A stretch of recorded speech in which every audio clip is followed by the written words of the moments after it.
I'm Susan and I'm presenting with Kathy today.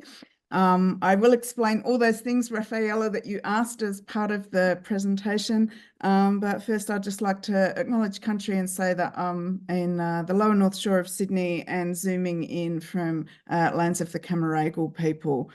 Kathy, would you like to introduce yourself?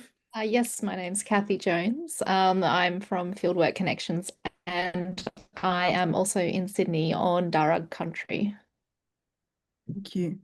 So I'm based at Macquarie University and a geography education academic there.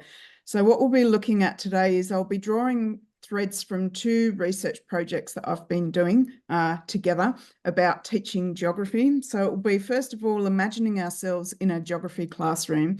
And then I will just do a quick refresh of the research that I've been doing with pre-service teachers, and then ask the question, well, now what?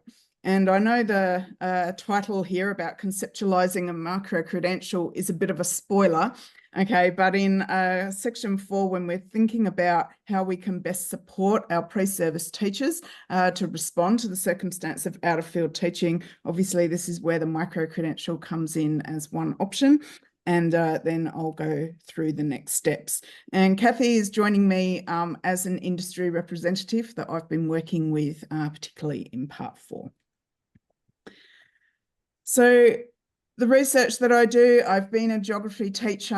I'm now a geography education academic.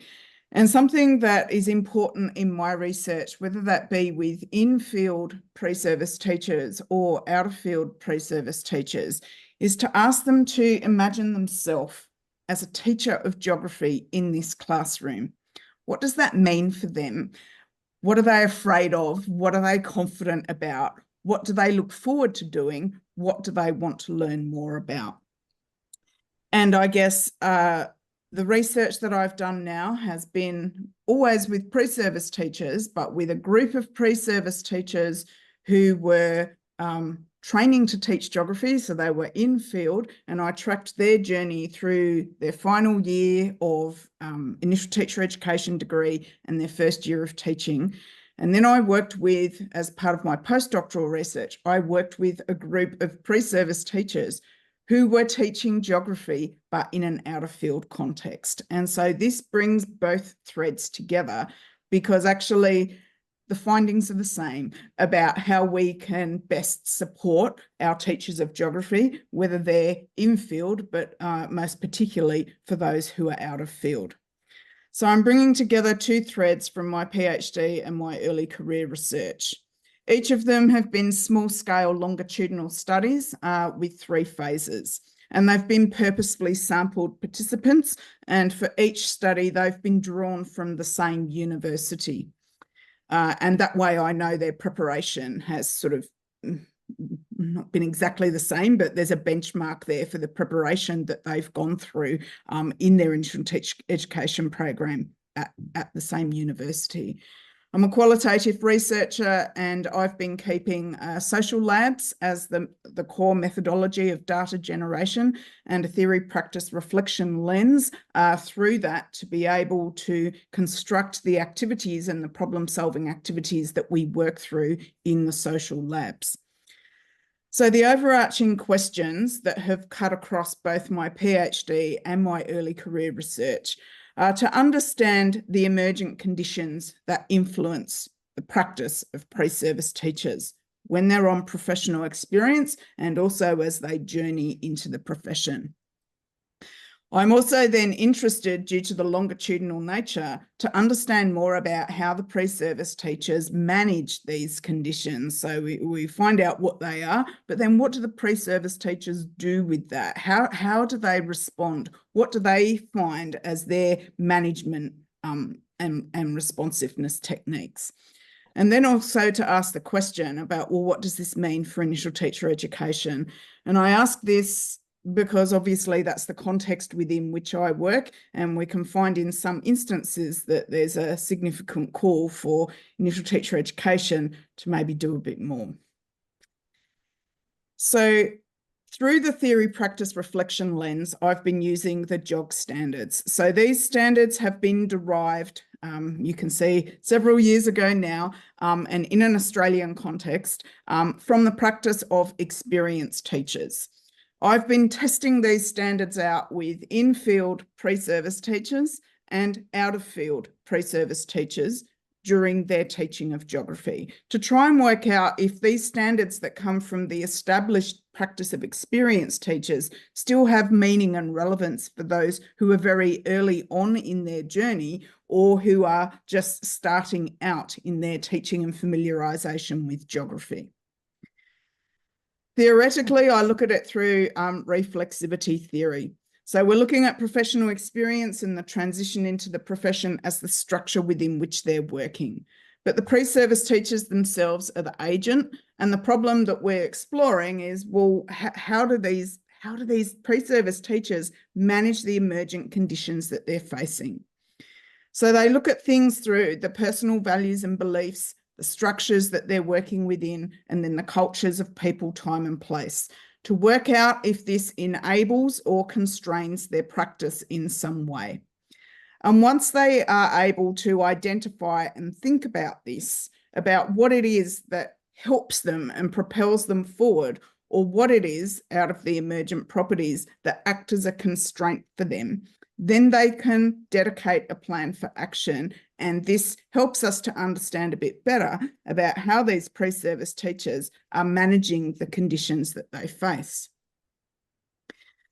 So what we found out, just the short summary, because I've presented research findings in previous conferences here, so I don't want to go over too many of them again. But basically what we found is that for pre-service teachers, out-of-field teaching is a thing, okay? It's happening to them on professional experience. We also found, I found out that out-of-field teaching is happening in geography, and it's also happening to them during professional experience as well as part of their transition into the profession. And if we look at some other literature as well, we are aware that, you know, I'm not the only one who's discovering in an Australian context that pre-service teachers are being exposed to this phenomenon of out-of-field teaching, probably at a time when they're least equipped to be able to deal with it. So the question is raised, well, now what? So from both my PhD research and my early career research, I found out that out-of-field teaching was a constant. It affected the in-field teachers, and of course it was part of the out-of-field teacher experience. So that acts as a structural constraint. Teacher subject identity and the way in which they either, for the in-field teachers, the way they really gripped on to what they knew and understood about geography and were then able to transfer some of those learnings and capabilities of working and understanding what the essence of a subject is, okay, was really important. For those who were out of field teaching in geography, they kept a grip on what it was that was important to their subject, whether that be history or business studies and economics. And to do that, they realised that each of their subjects have core concepts and distinctive ways of teaching the subject. Therefore, if you know what it is and how to find it in history or business studies and economics, you can find that. You can go through the process and find that in the way in which you will work out how to teach geography as an out-of-field subject. For the in-field geography teachers who were required to teach another subject out of field or support colleagues in their department who were teaching geography out of field, it was the same thing. They know and understand what it is that's distinctive about geography and how they found that information, and then they could kind of transfer that into their new subject situation. So the structure of out-of-field teaching was a constraint, but they overcame that through having this deep connection and understanding about what their own subject was about and transferring some ideas across. The cultural properties became either an enabler or a constraint depending on where they were working. So it was very context specific. So some schools have a very vibrant, dynamic and leading approach towards the teaching of geography. Other schools and those who tend to be dominated by out-of-field teachers in a department tend to have what one participant called a phone-it-in approach to teaching geography. Just open the textbook, open the page, and that's what you do. So the cultural situation of people, time and place could be very enabling for some pre-service teachers and very constraining for others. So how do they manage these emergent conditions? Ultimately, it came down to personal enablers, that they wanted to be a good teacher and they wanted to do the right thing for their students.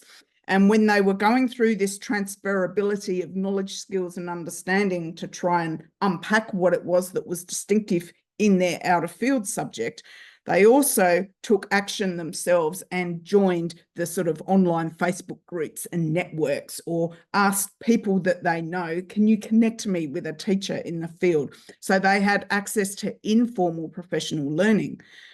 But what all of them stated in both of the studies was that the social lab construct acted as a mentoring mechanism for them. And so they had a safe place to not only kind of whinge and complain and lament this situation of out-of-field teaching, but after they've got that off their chest, it's a place where they can come together and find strategies together and encourage each other and find a way through. So how they did that was through having a deep understanding of syllabus and knowing what to look for in syllabus documents. It was through having a recurring question that focused on the subject. It was through having the JOG standards as a helpful friend, a guide on the side that they could assess their practice against. And it was through having modelling opportunities available to them through the social lab. So structural enablers really assisted the pre-service teachers in being able to manage the circumstance of out-of-field teaching, which was a big constraint for them.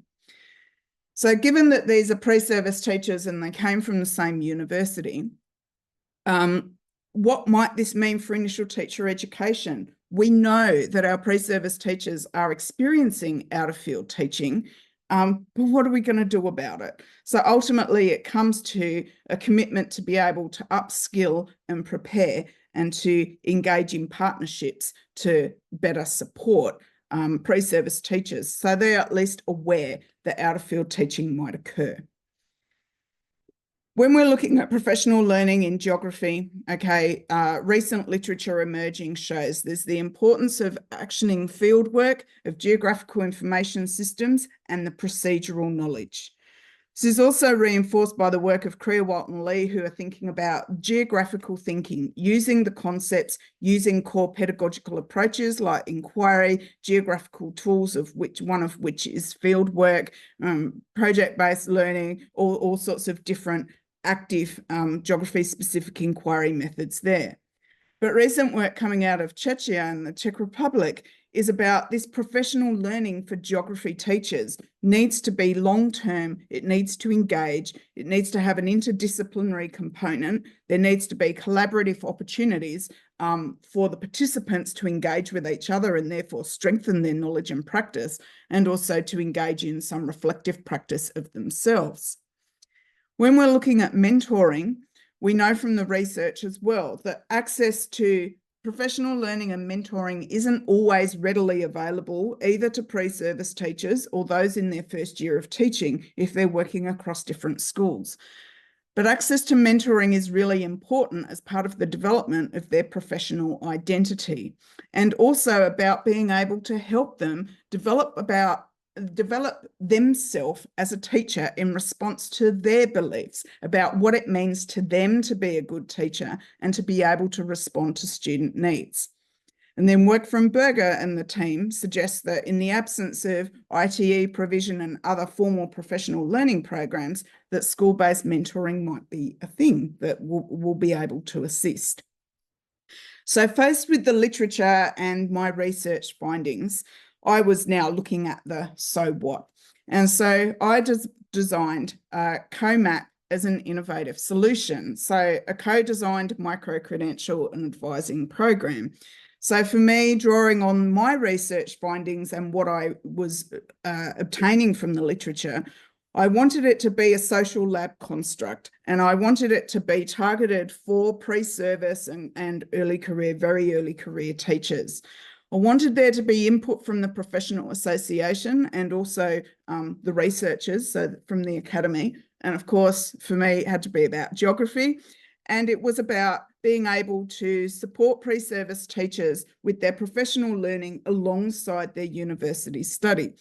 So I pitched this idea and I was awarded some funding, but then things don't always turn out the way you plan. So I had this good idea, but change was inevitable.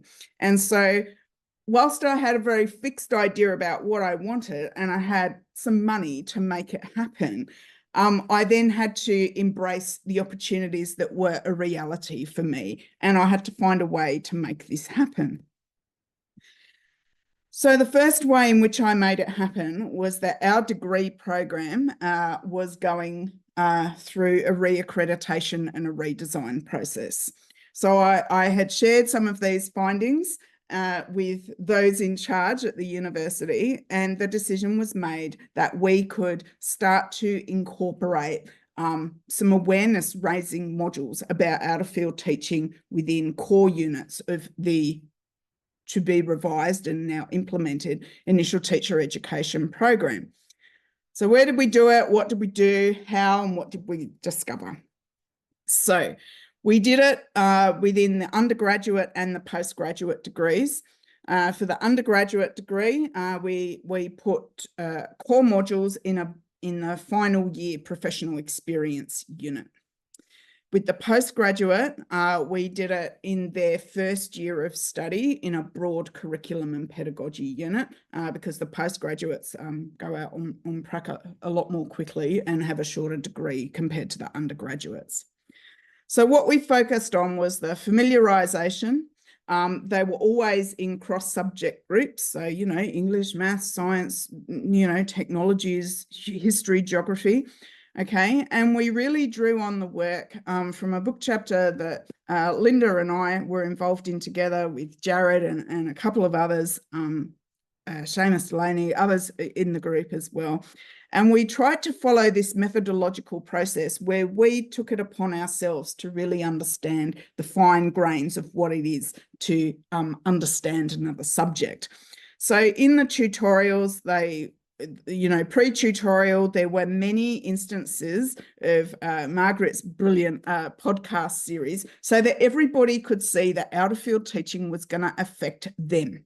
Okay, but then you know that it's going to affect you. What do you do about it? Okay, so this is where this model here comes in, and the process of dialogic sharing in your cross-subject groups, being able to think about what's challenging and confirming your thinking and your experiences, and what your action plan might be to then share with the person in a subject that you might anticipate that your out-of-field experience will be in. So, for example, a lot of history teachers, those who are training to be history teachers, anticipated that geography was going to be a subject they'll need to teach out-of-field during their time on professional experience. So obviously they worked with the geographers and it went on in rotational circles like that.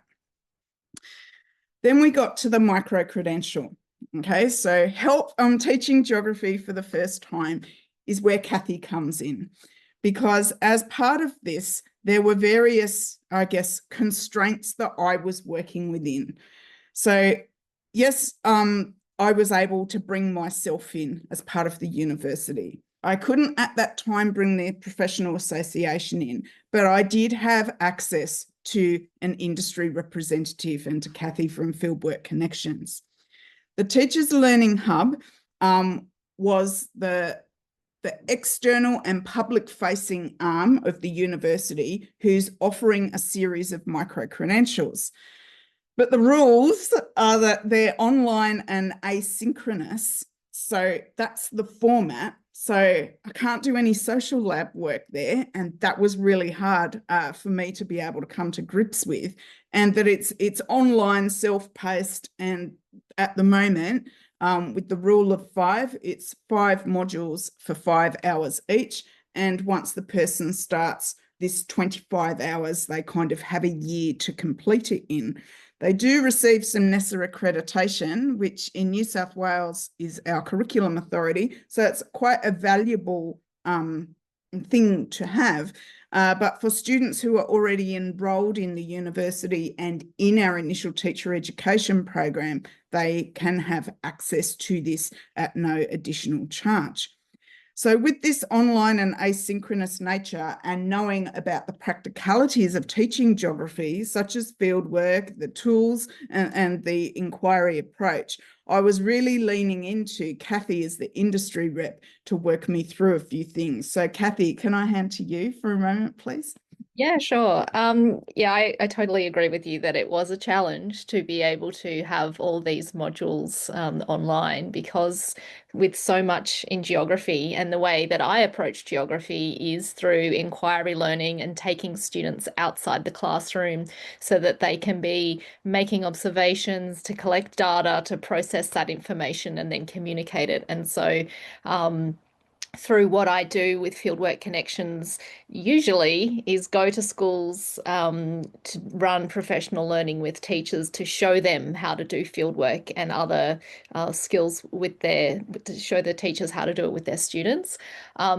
But then when we had to condense all this to do in an online module, I found that I was able to use some short YouTube videos that I put together so that we could still show teachers how to do it. And because the module it's kind of interactive in a way that you click on things and then you respond in a way, and then you might click on a little video to watch it. And then I designed some field work so that they could follow along, watch the instruction, go and do it themselves, and then come back and respond in the way that they needed to. So we kind of worked our way around it. And yeah, ideally, I would love to be able to deliver this in person, take these pre-service teachers and out-of-field teachers outside in order to guide them through it, giving them the confidence to be able to teach it themselves. But this was just like another way around it. Thank you, Kathy. So what we did was we were able to incorporate some elements from my research. So we had the recurring question, what makes a geography lesson geographical? We had the JOG standards as a key part of it and the syllabus, and our modules focus on the distinctive core of geography using geographical tools such as maps, visual representations, geospatial data. Thanks, Rafaela. Then we've got a module about geo-inquiry and geoliteracy, making real-world connections, and how to make geography visible in the assessments. So the structures that we're working with are there's an introductory video, there's the format of read something, watch something, participate and design it, and then reflect. There's short instructional videos or animations, and if I'm not completely out of time, I'd like to just show you a small snippet. There's a content focus, but it's very heavy on the pedagogy. And then the participants will complete the activity that they've done up here and post it in the forum. I guess here, I'm not going to read through all of it, but here we've been able to connect what we're wanting to happen in the micro-credential to theories specific to the geography education literature. So we feel that we're really on the right track, and we're drawing from some key elements of the research that I've been able to do with pre-service teachers. But I guess now when we're thinking about next steps, it's about coming back to this original idea that I had that was the original award of funding. So within the existing structure of this online asynchronous 5 modules, 5 hours each, there's some existing research that all participants fall into and become part of. So you can certainly assess the effectiveness of that. But what we'd like to do also is to duplicate this micro-credential and run it social lab style. So we take away that online asynchronous fully asynchronous capacity. We think that teachers will have to join online, okay, but because New South Wales is vast, but we want to be able to be there. Kathy and I want to be able to be there to help have that mentoring aspect to it. Obviously, revisions from both of these research will help to inform the next iteration. But what we're also looking for is we've got a research proposal in as part of the regional rural and remote strategy with New South Wales schools. And then we need to think about a content-focused micro-credential. So I think I've gone a little bit, and Rafaela, I hope I'm not too much over time. But that's us for the micro-credential. And if there is time to share anything from the little animations so you can see, we'd love to show you.